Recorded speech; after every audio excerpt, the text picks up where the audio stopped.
fan of my young people. You remember when I was removed from office, one of the accusations is that I insubordinated the president by telling him off for killing Gen Zs, yeah, and calling them criminals. You know, I called a parallel press conference and told William Ruto, these young people are not criminals, they are my sons and daughters, and they need to be listened to. So the young people are my people. I have such faith in our young population. I really believe in them, and I have no doubt in my mind that they hold the key to the transformation of this country. So when we talk to people through your digital space, we are sure we will reach very many people. Mimi nimefurahi sana kufika hapa Mbeere. The people of Mbeere are amazing. They are amazing people. Very kind, very hospitable, very generous, and they like dancing. And I like dancing myself. I'm a Mugiri fan. So dancing Kemore ya Mbeere, na Mbeere no, it's made the world. I'm so happy. And I am in my natural environment. When William Ruto paid MPs to send me back to the village in Wamonyoro, it's like sending the fish to the water. They took me to my natural environment, the village. I'm a villager, and I don't feel bad about it. Even when they called me a villager, I owned it. So hii kutembea kwa vijiji, it's me. That's who Rigiji is. Ni mtu ya kijiji. I am a villager by birth, by practice, by choice. So this Mbeere has given me an opportunity I have not found for a long time. Because when I'm in Nairobi, I cannot go to the village. There is no village in Nairobi. I only go to the village when I'm in Wamonyoro. Hii Mbeere nimekaa hii siku 6, nikifikisha hii siku 10 na kitu, nitakuwa nimetembea kila kijiji. Na nimesema ni kama kuchukua samaki kuitupa kwa maji. I am at natural environment. The village makes Rigiji tick. I'm a villager. And I understand the villagers. I talk their language. I feel them. I understand them. I've met elderly women. They have talked to me. I've met elderly men. They have talked to me. I've met our young mothers, 1, 2 kids. They have talked to me. I've met our young people. I've met the Gen Zs, the millennials. I am very well conversant now with what is going on in Mbeere. And you know my party, DCP, our slogan is Sikiza wa Kenya, listen to the ground. My work in Mbeere is informed by going to the village and listening to the villagers. And the villagers are honest people. They are good people. They are not complicated. They just tell you the truth as it is. And that has informed our campaign strategy. Mimi napima asubuhi, I tell my teams, this is what I have picked from the ground. I want to tell the people of Mbeere, they are not seeing the last of me. In fact, hii Mbeere vile nimeiona. Nimetembea nikaona maembe. Nimetembea nikaona mugoka. Nimetembea nikaona mbuzi huko Muminji. Hii Mbeere North hii, wakipitisha huyu mtu yangu Karisi, kwa sababu mimi nampenda sana, italazimisha mimi nikipata nafasi na nipate hela, tukirudi kwa serikali ninunue shamba hapa Mbeere, nikaribia hiyo Mbeere. Kwanza hizi nyimbo za hapa, hii Kemure hii, number 1. I was even with that lady here last night. Yeah. And tumekubaliana nitamsaidia. I'm going to promote her. Na nimemwambia yeye, it's my desire when Karisi goes to parliament, achukue hiyo nafasi ya Karisi. Na mimi kama Rigiji, I'm prepared to put money into her work, to record her songs, to promote her, to be a great artist in this area, because her songs have caused a revolution in the constituency. Tukienda kila pahali ni wimbo na wimbo na wimbo. So mimi nashukuru watu ya Mbeere, ni genete muno ni andu wa Mbeere, na gashokia gatho ni utana na utugi wao, na kunyonia wendo tahia na wendo, na kuhesha ai, na kuina nao. You know how those women at the age of my mother, they were dancing with them. They are so agile. You know, they are dancing like they are 30 years old. Mama ya miaka 90, miaka 85. They are so agile, they are so healthy. Sijui kama nikukula maembe, ama ni nini. I am amazed by the population of this constituency and how elderly people are energetic, how they are dancing and singing, full of energy. It's so pleasing. But now, before I bring my colleague Liz and Smart Boy in, so many will want to know, you've been in Mbeere for 6 days. kule Malava kuna by-election pia. Magharibi kuna by-election pia. Kuna mahali nalo kuna by-election. Why Mbeere for a whole week? Na tuja kuona magharibi mahali tunaona your colleague. Lazima ningekuja Mbeere kwa sababu Mbeere wafuasi wa Karisi ni wengi sana. Sana. Lakini they had been intimidated by government, helicopters, cabinet secretaries, principal secretaries, chiefs, police, walikuwa wameingiza baridi. Na wengi walikuwa wameanza kusema hii uchaguzi tayari serikali itaiba, kwa hivyo hakuna haja ya kupiga kura. So when I learned that, I had to come to assure the people of Mbeere waende wapige kura. Tumefanya mikakati ya kutosha kulinda kura zao. And since I came and gave that assurance, everybody is saying they'll go to vote. So I came here because these are my people. As a leader, as a senior leader from this region, when my people cry out for help, a responsible leader will answer the cry of his people. So when Karisa and his team waliniambia nikuje niwasaidie, not looking for votes but assuring the people ya kwamba wakipiga kura tutazilinda na tutamfanya mpango. Again, I took time to go with the meetings and talk to our people. I was supposed to go to Malava yesterday, and I wanted to rush to Nairobi. I take a plane to Kisumu niende Malava. But an old man called me from home, and I listened to these elderly people. Yede mwana mwadi kimono dikararagia elders. Ajira mundu wa Gachagua uri Mbeere ni turona irore na ntai. Na igwa ni uguthie Malava muthenya umwe utige Mbeere niguo. Enda gukwira atiriri kaiho gacangire gatigire kwa gugithinjwo na musaya kasima simu. I interpreted that proverb, that Kikuyu proverb. I think the Mbeeres have it as well. Ya kwamba usiwache nyumbani kwenda kutagataga wengine. Kwanza chunga mambo ya nyumbani, because at the end of it all gemishuma kana mushie weka umagana ko tagutire hindi ungithie bururi wene uthie gwikira andu campaign kumaririria utari urahinya gwaku mundu aba kuhinya wake wahinya gwaku amenya ni kwega ukaumaga no ni ndirakiaririe na andu amara bana thimu na marake na mundu na ndirakimera ma support mundu gwitwo Seth Panyako no muthuri cio ri aranjirire ndira andu akori anjira maranjira nao ni wega tuikare guko.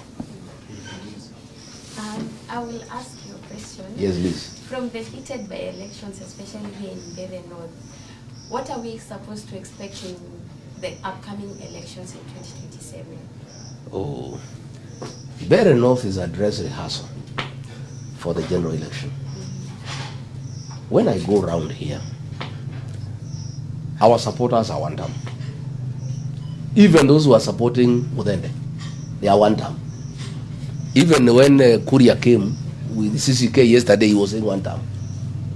Mudende may get some votes, but those votes will not translate to votes for William Ruto.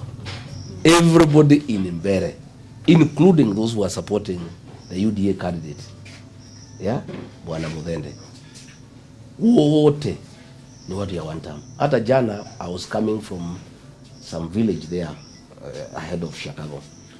I cannot remember the name. Kaunga or something. Yeah? Havana. The first meeting I went yesterday. Kaungo. Yeah. And I think Bwana Soprano had another meeting somewhere else. So people are kwa barabara wameja. Saile waliniona wote one time. When they saw Rigiji, they know he's a one time guy. That's where their hearts are. They forgot about Mudende. They forgot about UDA. Wakasema sisi Rigiji ni watu ya one time. So this election is setting the stage for Paul Nikola kidogo 2027. But I want to tell the people of Kenya, zile kura Mudende atapata hizo ni zake as a mtoto ya Mbeere. They will not translate into William Ruto's vote. The whole of Mbeere, 98% is one term. Yeah? So let us do this election. I have no doubt in my mind the Mbeere people will do what they need to do, and they are so clear in their mind. Almost 500 to 600 million has been pumped into this constituency. One of those meetings yesterday, 60% was school children. These big meetings, people are going just to pick money. And the people of this region, Embu, Mbeere, Meru, Tharaka, Chuka, Nithi, Kikuyuni, they had me as their leader. And I told them, huwezi zika ndovu na pembe. Na ng'ombe hawezi kubaliwa ikufe na maziwa. Lazima tung'oe pembe ndio tuzike ndovu. Lazima hii ng'ombe ikamuliwe ndio ikufe. And the people of Mbeere are telling me every morning when I walk around, that's exactly what they are going to do. They are going to eat the money, but they are going to vote for Karish. And if the Mbeere people do as they have promised, the people of this community will be respected in this country for the next 50 years. The people of Kipipiri did what we are asking the people of Mbeere to do 30 years ago, 1995. They took Moi's money, alikuwa amemwaga vikigi ya stima vile imemwaga hapa. They ate the money, siku ya ballot, they wakafunga hoteli, wakapigia muti ya DP. History is repeating itself. William Ruto, muti ya Rift Valley, ako hapa na UDA which is equivalent to Kanu. We still have a DP candidate like it was in Kipipiri. I want to tell the people of Mbeere, the people of Mbeere will get into the national map wakiangusha candidate wa Ruto. They will be respected. Not just, of course they will be too respected within the mountain, because the mountain people would want the people of Mbeere to reject Ruto's candidate. But the people of Mbeere will be respected in the whole country. Because 600 million in a rural constituency is too much money. There's just too much money here. Everywhere, people are just talking about money. People are almost going berserk. The whole election now is transactional.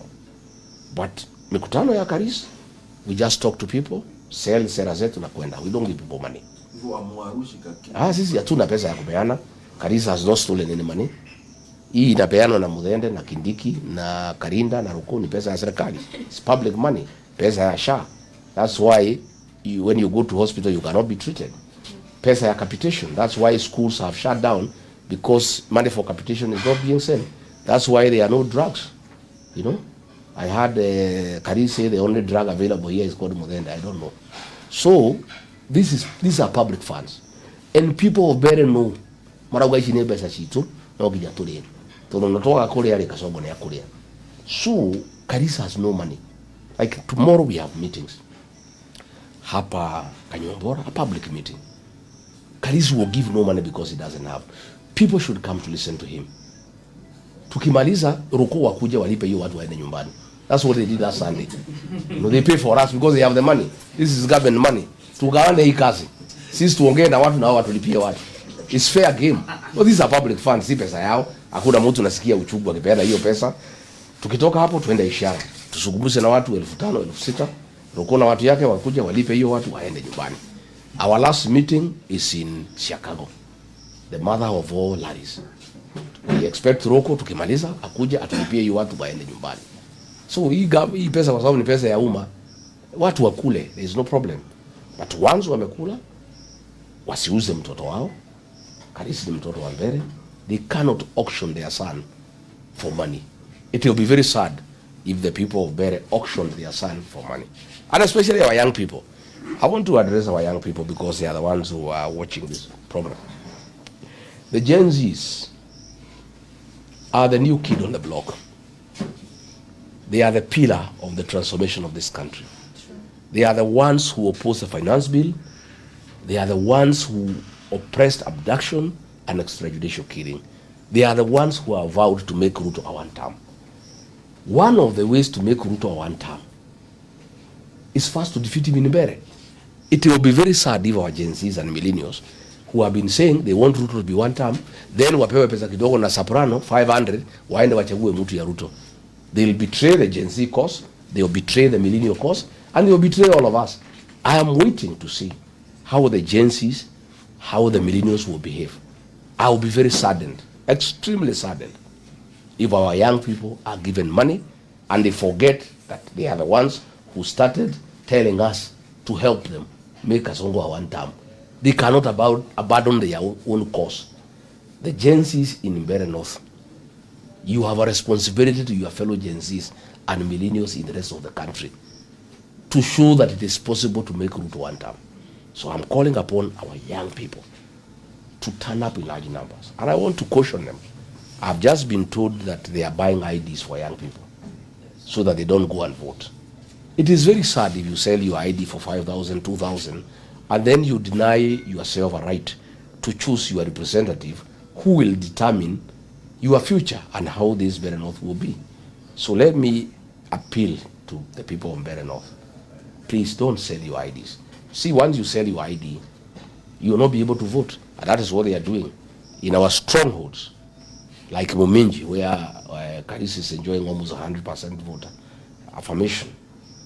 They are buying IDs. Here in Vorole, they are buying IDs. So let me appeal to our young people, the elderly, the women, the men. Please, don't sell your birthright. A vote is as important as your life because it determines how you live. So wacha nichukue nafasi niambie nyinyi msiuse kitambulisho yenu.